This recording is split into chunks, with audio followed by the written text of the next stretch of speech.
Hello, everybody. So, welcome to Beyond the Stars Astrology. I am Joachim, and in this video, let's speak about the insulting cycle. This is when an element has a certain deficiency. Now, in the previous chapters, we have seen what is the generative cycle and also the dissolution cycle. But in this part, we will discover how the elements operate when there is a lack of energy by being in a great enemy or an enemy Rashi sign, relationship, or even debilitated. So, when one of the five elements becomes weak or deficient, it doesn't just create its own problems, but it also impacts the elements that generates it. So when one planet is deficient, it causes its generative element to become too strong or excessive, like we have seen in the previous chapter, what to do when a planet is in excess.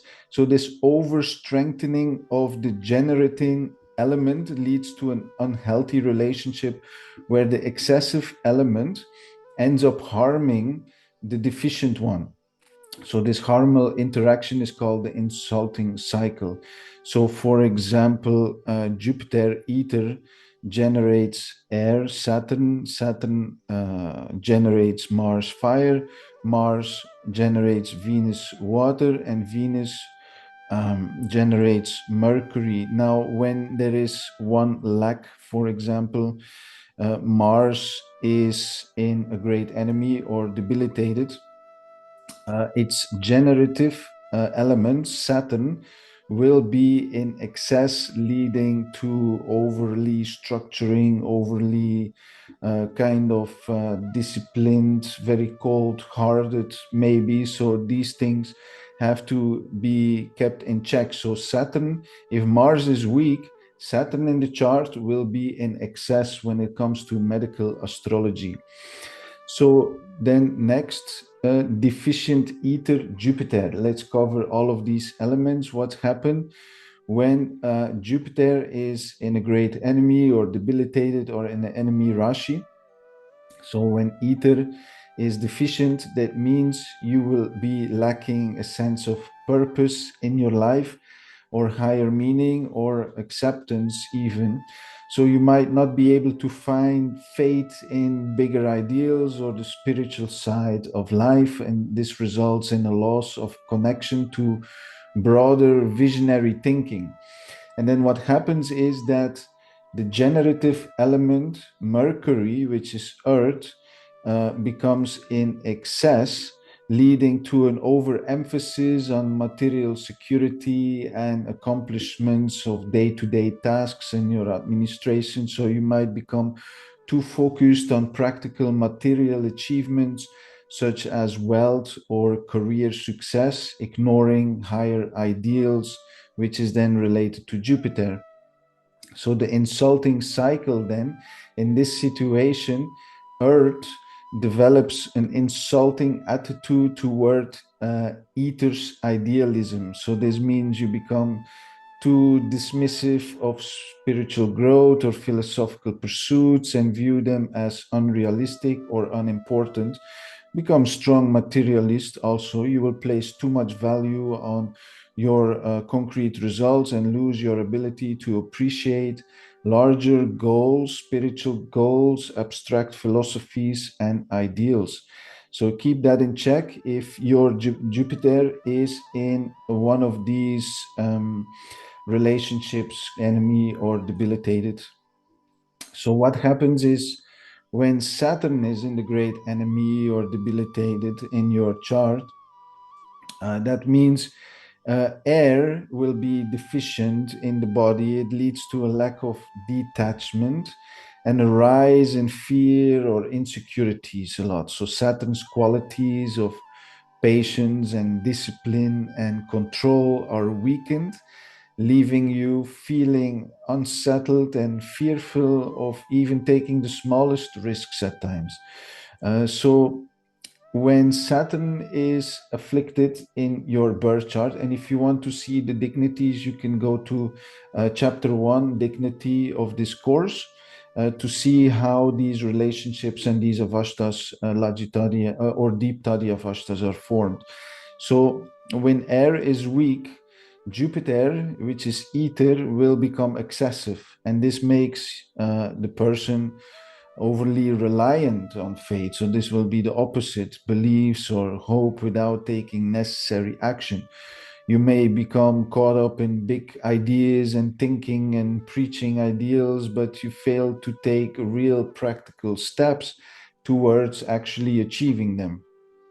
So what happens in this cycle is that in this case Jupiter takes an insulting attitude towards the air element Saturn, meaning you become too critical of your own lack of progress and discipline. So you might get stuck in a cycle of hoping and believing without actually doing anything, feeling dissatisfied with your achievements.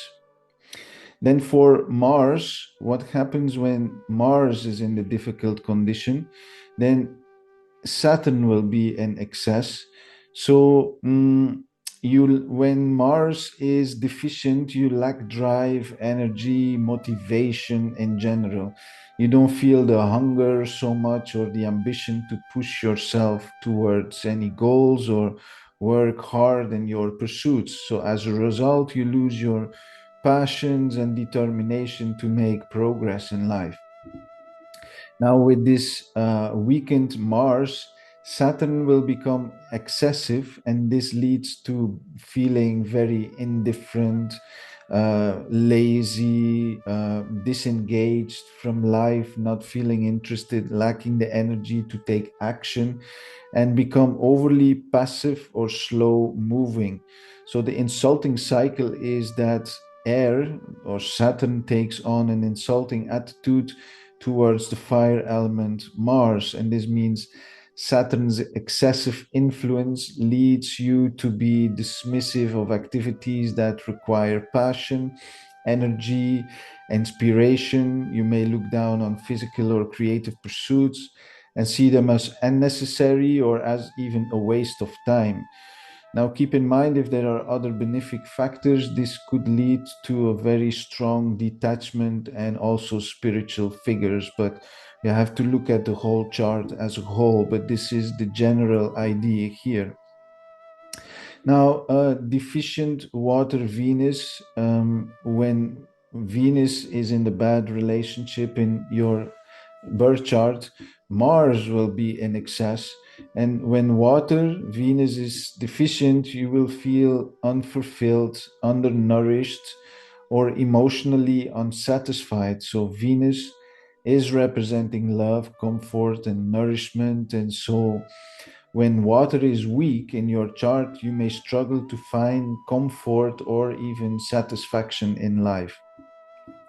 And then when Venus is afflicted, Mars will come into excess.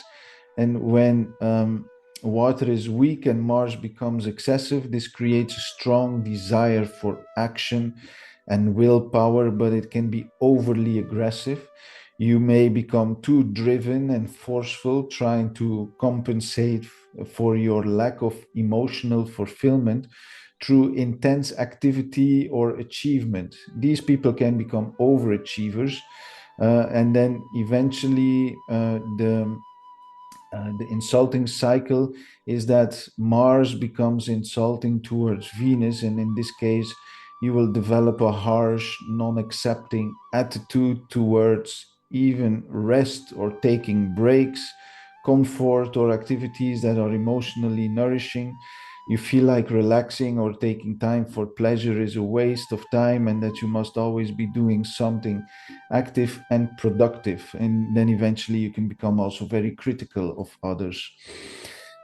Now, lastly, here, when Earth or Mercury is afflicted in your chart, then Venus will become excessive. Now, when Mercury is in a bad dignity in your birth chart, there is a lack of material success, accomplishments, and also security. So, Mercury governs the practical sides of day to day life, like managing resources, creating stability. But when Earth or Mercury is weak, you will struggle with your finances, organization, or creating a stable foundation in your life. Now, when Mercury is weak, Venus will be excessive, and then you will be overly seeking emotional fulfillment, pleasure, and comforts to make up for the lack of material security. So you will become too focused on satisfying your emotional needs, but without proper grounding in direction. So that means Venus develops an insulting attitude towards Mercury, and this means you become critical of material success or even practical matters, even though they might secretly long for them, especially if you have Neptune in that same house. Um, so your desire for emotional fulfillment becomes so overwhelming that you neglect the practical steps needed to achieve lasting comfort and happiness. So, how these elemental planets become deficient or weak? So, next to the relationship or the deep tadya vashta, you want to also check the shatbala, the total shatbala score. And if you see a very low shatbala in your chart, then you can also look at which of the six balas it's actually affecting you. So if a planet doesn't meet its minimum strength requirements, it will lack the power to fully express its qualities. So Shatbala is always really important. So debilitation or enemy Rashi, of course, a planet becomes weak if it's placed in a sign or the Rashi where it's debilitated, or in the sign of a great enemy or just an enemy. So in these positions, planets struggle to function optimally and in its natural energies are suppressed.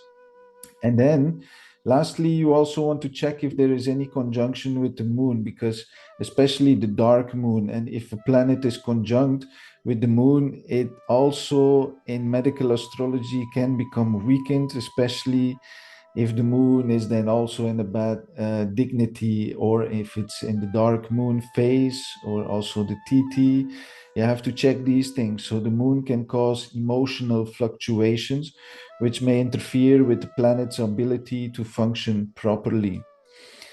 And then in summary here, so this insulting attitude of one planet towards another explains how weak or a deficient element not only suffers from its own lack of energy, but also causes its generating element to become too strong.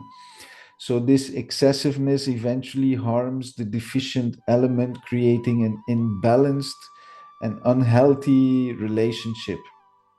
So each of the five planets, ether, air, fire, water, and earth, or elements, can fall into this cycle when out of balance.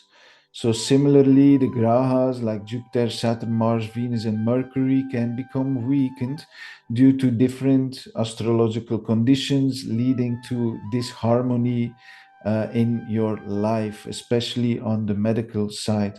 So, by understanding these cycles, you will be able to recognize the need for balance and take steps to strengthen deficient elements and planets, restoring harmony to both your inner and outer spaces. So, that's it for this chapter. Thank you for watching, and I'll see you in the next recording.